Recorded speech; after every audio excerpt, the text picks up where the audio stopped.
जिसके आशीर्वाद पे आए हैं, अगर वो उनके ऊपर आशीर्वाद का हाथ रख के रखेंगे तो ये चल पाएंगे।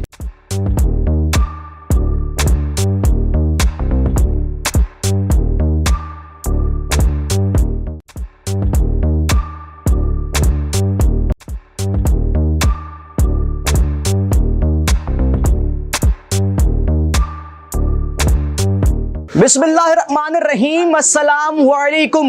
मुल्क पाकिस्तान में वो सवाल जो ज़बान ज़द आम था, वो सवाल के जिसका चर्चा हर जगह हो रहा था कि आखिर वज़ीर आज़म की कुर्सी पर कौन शख्स बराजमान होगा।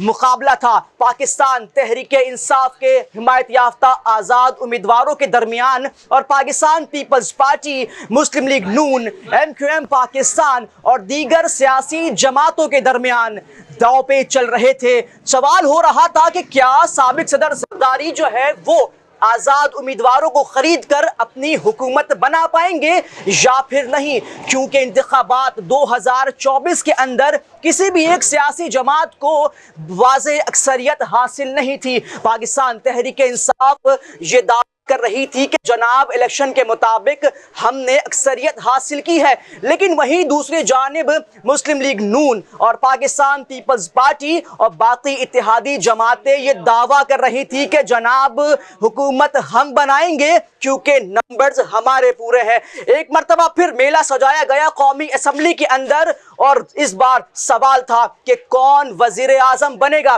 पाकिस्तान तहरीक इंसाफ के हिमायत याफ्ता उम्मीदवार या फिर मुस्लिम लीग नून यानी कि इत्तेहादी जमातों के उम्मीदवार यानी कि छोटे मियाँ शहबाज शरीफ साहब। तो एक मरतबा फिर जो कुर्रा निकला वो निकला मुस्लिम लीग नून के मियाँ शहबाज शरीफ के नाम का। इस तरह मियाँ शहबाज शरीफ साहब इस्लामी जमहूरिया पाकिस्तान के 24वें वजीर आजम मुंतखब हो गए। मौसूफ ने अपना हल्फ भी उठा लिया है।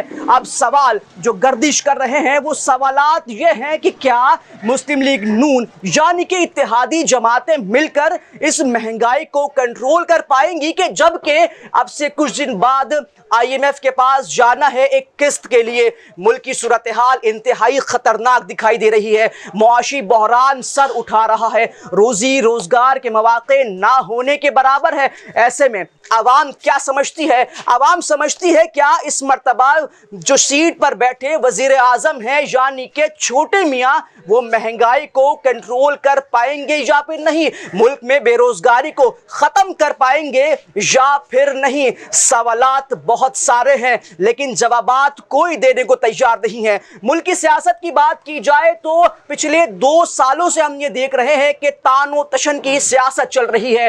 कोई किसी पर इल्जाम लगाता है तो कोई इमरान खान को दोषी करार देता है, तो इमरान खान साहब जेल के अंदर बैठकर भी बातें बयान देते दिखाई देते हैं। कहते हैं कि जनाब ये तो मुस्लिम लीग नून और पाकिस्तान पीपल्स पार्टी की तमाम तर काविशें हैं कि जो मुल्क आज इस दौर से गुजर रहा है।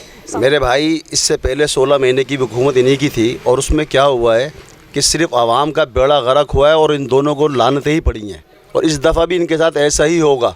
ये 6 महीने की हुकूमत कर लेंगे तो बहुत बड़ी बात है। 6 महीने में इनको इतनी गालियाँ पड़ेंगी ये ज़िंदगी भर याद रखेंगे, मगर ये ढीठ लोग हैं मेरे भाई, इनको कुछ भी नहीं होगा।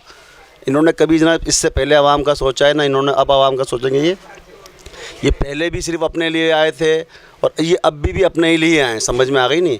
अपने केस ख़त्म करवाएंगे, अपनी प्रॉपर्टियाँ बनाएंगे, ये इसलिए पहले आए थे इसीलिए अब आए। इनको गवर्नमेंट से और आवाम से कोई लेना देना कोई इनका भाई पहले मिला है। वो सिंध में सारे डूब गए, घर तबाह हो गए, बर्बाद हो गए, उनको तो संभालें पहले, अब क्या संभालेंगे। हुकूमत तो भाई फ़िलहाल समझ में नहीं आ रही। या ना बदो या नस्ताइन, बाकी आवाम तो रुल गया। हम तो पैदा हुए आज तक जो है यही चक्कर में लगे हुए हैं कि कोई बेहतरी आएगी, सवाल ही पैदा नहीं। ये बिजली के बिल, गैस के बिल, ये जुल्म में क्या है? इतने बिल आ रहे हैं, 20,000 25,000 गैस का बिल, 5-6 हज़ार तो आम गरीब आदमी का आ रहा है। कहाँ से पूरा करेंगे लोग? ये इस तरह हुकूमतें थोड़ी होती हैं भाई। नहीं, बहुत मुश्किल है। जिस तरीके से रिज़ल्ट आए ना इस हिसाब से बहुत मुश्किल है, क्योंकि रिज़ल्ट चोरी करके कभी भी आप स्टेबल नहीं हो सकते हो। देखिए, हुकूमत तो एक्चुअली होनी चाहिए PTI की, क्योंकि वो लोग जीते हैं, लेकिन हालात इस तरह के बना दिए गए। अब जिसने भी बनाए तो फिर बहरहाल हुकूमत जब जिन्होंने ये हुकूमत बनाई है अगर वो चलाना चाहें तो चलेगी, वरना बहुत मुश्किल है चलना। आवाम के लिए अवामी मैंडेट नहीं है इनके पास, क्योंकि हर 3 महीने के बाद फिर आवाम निकलेगी। जहाँ पेट्रोल बढ़ाएंगे, जहाँ आटा बढ़ाएंगे, जहाँ चीनी बढ़ाएंगे, आवाम फिर निकलेगी, क्योंकि आवाम की क़ुव्वत ख़रीद बाहर हो चुकी है। अगर इनके बड़े जो हैं वो अगर इनको चलाना चाहें तो वो चला सकते हैं, क्योंकि अभी तो ये जो इलेक्शन हुआ है इन्होंने तो सत्यानाश कर दिया है ना पाकिस्तान का। कोई शफाफ इलेक्शन नहीं हुआ है। ये जिसके कहने पे या जिसके आशीर्वाद पे आए हैं, अगर वो उनके ऊपर आशीर्वाद का हाथ रख के रखेंगे तो ये चल पाएंगे, लेकिन डिलीवर फिर भी नहीं कर पाएंगे, क्योंकि पाकिस्तान के हालात अब इस तरह हैं कि कोई भी पार्टी जो है ना डिलीवर नहीं कर पाएगी। हुकूमत जिसको आवाम चुने उसको आना चाहिए, जिसको आवाम वोट देती है उसको आना चाहिए, लेकिन ये जो इलेक्शन है ये सारा ढोंग है। अभी एमक्यूएम को जिताया गया है, एमक्यूएम ने जीता तो नहीं है कराची से, लेकिन उनको जितवाया गया है। जिसको आवाम चाहती है उसको हुकूमत दे दें, वो कर पाएगी और करेगी इंशाल्लाह। नहीं सर, ये हुकूमत मेरे ख्याल से 1 साल 2 महीने से ज़्यादा नहीं चल पाएगी। हमें भरोसा नहीं है इस हुकूमत पे, क्योंकि हम पहले महंगाई में इतने पिस चुके हैं कि हमें कोई भरोसा ही नहीं है कि हुकूमत आगे तक जाएगी। नहीं, हम मज़ीद बहुत ज़्यादा नुकसान में जाएंगे, हमें कोई फ़ायदा नहीं है इससे। आज यहाँ पेट्रोल 270 है तो ये 350 तक जाएगा। ये अपना ही खाता पूरा करेंगे जो इलेक्शन में इन्होंने खर्चा किया है, उसके बाद ये ज़्यादा देर तक नहीं टिकेंगे।